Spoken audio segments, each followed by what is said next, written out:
नमस्कार दोस्तों, स्वागत है आपका चैनल वोकेशनल इंस्ट्रक्शन में। आज के इस वीडियो में चर्चा करने वाले हैं आर्क वेल्डिंग के बारे में कि आर्क वेल्डिंग क्या होती है, ये इसकी प्रोसेस क्या होती है, किस प्रिंसिपल पे काम करती है और आर्क वेल्डिंग में कौन कौन सी सुरक्षा सावधानी रखनी चाहिए, इसमें किस तरीके से वेल्डिंग की जाती है, कौन कौन से सेफ्टी गियर यूज़ किए जाते हैं।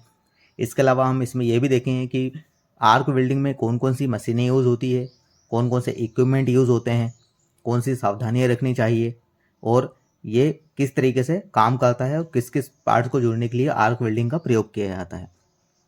चलिए वीडियो को स्टार्ट करते हैं। इसके अलावा हम इस वीडियो के माध्यम से जानेंगे कि इसमें कौन कौन से हमें सेफ्टी ध्यान रखनी है, कौन कौन से इक्विपमेंट यूज़ करने हैं।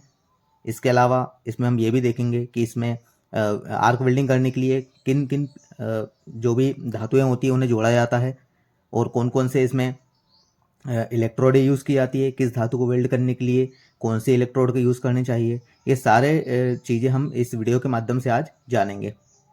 पॉइंट बाय पॉइंट हम देखेंगे इसमें इस वीडियो के माध्यम से कि हमें किस किस तरीके की सेफ्टी और कौन से इक्विपमेंट और मशीन्स और इलेक्ट्रोड्स कौन सी यूज़ होती हैं, ये सब इस वीडियो के माध्यम से हम आज चर्चा करने वाले हैं। तो वीडियो को पूरा ज़रूर देखिएगा और ध्यान से समझिएगा कि आर्क वेल्डिंग की प्रोसेस क्या होती है, कौन से प्रिंसिपल पे काम करती है और आर्क वेल्डिंग करने के लिए हमें कौन कौन सी मेथड्स का यूज़ करना चाहिए। ये सारे हम इस वीडियो के माध्यम से आज जानेंगे। तो चलिए वीडियो को स्टार्ट करते हैं। इस वीडियो के माध्यम से हम शॉर्ट में देखेंगे इस सारी चीज़ों को, क्योंकि वीडियो काफ़ी लंबा हो जाएगा, इसलिए हम शॉर्ट में इन सब चीज़ों को जानेंगे। सबसे पहले बारी आती है सेफ्टी। सेफ्टी में हम चेकलिस्ट देखेंगे इसमें कि वेल्डिंग के लिए हम सबसे पहले welding helmet, safety glasses, dust mask, welding helmet, leather jacket, apron और लॉन्ग पैंट्स और सेफ्टी शूज़ और लेदर स्पेट्स, ये सारे हमें जो सेफ्टी जो चेकलिस्ट में आप देख रहे होंगे ये सारे सेफ्टी गियर होते हैं। ये safety gear safety gear use करने से पहले वेल्डिंग नहीं करती हैं। सबसे पहला ही सिद्धांत ये होता है वेल्डिंग का कि इन सारे सेफ्टी गियर को पहले अच्छी प्रॉपर तरीके से आप फॉलो करें।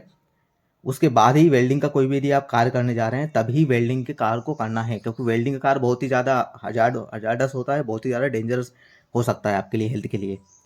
ठीक है, तो इसके अलावा हम बात करेंगे कुछ इक्विपमेंट्स के बारे में। देखिए वेल्डिंग के लिए सबसे ज़रूरी इक्विपमेंट्स क्या होते हैं। वेल्डिंग के सबसे ज़रूरी इक्विपमेंट्स होते हैं, सबसे पहले आपको इलेक्ट्रिसिटी होना वो ज़रूरी होता है। किसी भी तरीके से आप इलेक्ट्रिसिटी आप इसमें प्रोवाइड कर सकते हैं। इसमें आप वेल्डिंग आपका जो इलेक्ट्रोड होल्डर होता है ये इंसुलेटेड होता है, इसमें किसी भी तरह का कोई करंट का खतरा नहीं होता है। इलेक्ट्रोड होल्डर, उसके बाद अर्थ क्लैंप होता है, इसके अलावा वी ब्लॉक होता है, सी क्लैंप, चिपिंग हैमर और वायर ब्रश। ये बहुत महत्वपूर्ण इक्विपमेंट्स होते हैं किसी भी वेल्डिंग का कार्य करने के लिए। इसके अलावा और भी कुछ चीज़ें होती है, जैसे कि इसमें आप देखेंगे कुछ हैमर होती हैं, बॉल पिन हैमर होती हैं, इसके अलावा क्लैम्प्स वगैरह होते हैं, ये सारे इक्विपमेंट्स वगैरह। इसके अलावा आप देखेंगे इसमें वेल्डिंग के कार्य के लिए इसमें आपको कुछ इलेक्ट्रोड को भी आपको वार्म रखने के लिए बहुत ज़रूरी होता है, इसलिए इलेक्ट्रोड ओवन होते हैं। ये सारे इक्विपमेंट्स आपको इसमें यूज़ करने होते हैं। तो वेल्डिंग का कार्य यदि आप स्टार्ट कर रहे हैं तो वेल्डिंग में आपको जो है ये सारी चीज़ें होना ज़रूरी होती है। इसके बाद बात करेंगे हम कि इसकी प्रोसेस क्या होती है, इसका डायग्राम क्या है। देखिए सबसे पहले क्या होता है कि आपको एसी या डीसी करंट की आवश्यकता होती है। एसी डीसी करंट के द्वारा आप इलेक्ट्रिसिटी प्रोवाइड करते हैं। ये क्या होता है कि आर्क वेल्डिंग में क्या होता है कि आप करंट को हीट में प्रोवाइड करते हैं। आप जैसे मशीन के द्वारा आप एसी या डीसी के द्वारा करंट ले रहे हैं, उसको आपको हीट में कन्वर्ट करके आपको आर्क स्ट्राइक करके किसी भी पार्ट को जोड़ा जाता है। तो इसमें एसी या डीसी मशीन होना चाहिए। इसके द्वारा आपका जो एक पॉजिटिव और नेगेटिव टर्मिनल होता है, तो जो पॉजिटिव टर्मिनल होता है वो आपके अर्थ क्लैंप में जाता है, आपके वर्क पीस में जाता है, और नेगेटिव टर्मिनल आपके इलेक्ट्रोड होल्डर में जाता है। तो ये जब ये चीज़ें मिली होती है और किसी भी आपको जॉब में वेल्डिंग करनी होती है तो आप एक आर्क स्ट्राइक होती है। आर्क स्ट्राइक के कारण आपकी हीट जनरेट होती है और हीट के द्वारा किसी भी प्लेटों को या फिर किसी भी जॉब को आप ज्वाइंट कर सकते हैं। ये इसकी एक प्रोसेस होती है आर्क वेल्डिंग क्या होती है? आर्क वेल्डिंग फ्यूजन वेल्डिंग है। ठीक है, आर्क वेल्डिंग क्या होती है? फ्यूजन वेल्डिंग होती है एक। तो ये इसकी एक पूरी प्रोसेस होती है, इसके द्वारा किसी भी जॉब में वेल्डिंग होती है। उसके बाद बारी आती है वेल्डिंग मशीन्स की। वेल्डिंग मशीन देखिए आपके क्या होती है, दो प्रकार की होती है, एसी और डीसी।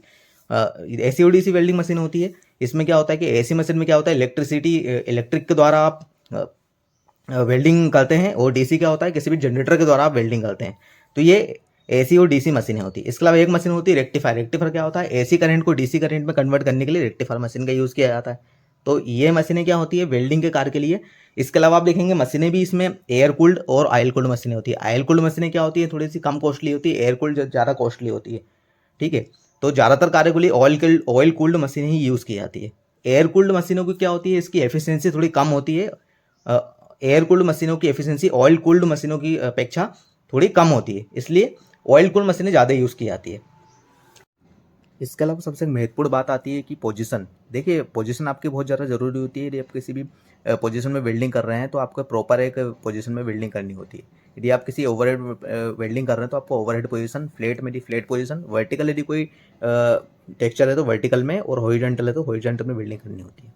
इसके अलावा देखिए बात आती है सबसे महत्वपूर्ण इलेक्ट्रोड के बारे में। इलेक्ट्रोड क्या है कि इलेक्ट्रोड में आपको प्रॉपर जो भी आपके जॉब है या फिर कोई प्लेट की थिकनेस है, थिकनेस के अनुसार ही आपको इलेक्ट्रोड का चयन करना होता है। इसके अलावा आपको ये भी देखना होता है कि इसमें आपको जो भी आपका धातु है, जो भी आपके धातु है, मेटल है, मेटल को देख के आपको इलेक्ट्रोड का चयन करना होता है कि वो मेटल किस धातु का बना हुआ है। यदि वो माइल्ड स्टील का तो आपको माइल्ड स्टील की ही इलेक्ट्रोड यूज़ करनी है। यदि वो स्टेनलेस स्टील का तो स्टेनलेस स्टील, कास्ट आयरन करो, कास्ट आयरन इसके लिए हाई कार्बन स्टील है तो हाई कार्बन स्टील। तो आपको प्रॉपर उसका एक थिकनेस और जो भी मेटल है उसके अनुसार ही आपको इलेक्ट्रोड का चयन करना ज़रूरी होता है। इसलिए आपको ये भी देखना होता है कि कितने mm तक की आपको इलेक्ट्रोड उसमें यूज़ हो जाएगी। तो ये था आज का वीडियो। आशा करता हूँ कि आज का वीडियो आपको पसंद आया होगा। कि वीडियो यदि पसंद आया हो तो वीडियो को लाइक ज़रूर कीजिएगा, और चैनल पर नए हैं तो चैनल को सब्सक्राइब ज़रूर कीजिएगा। Thank you so much.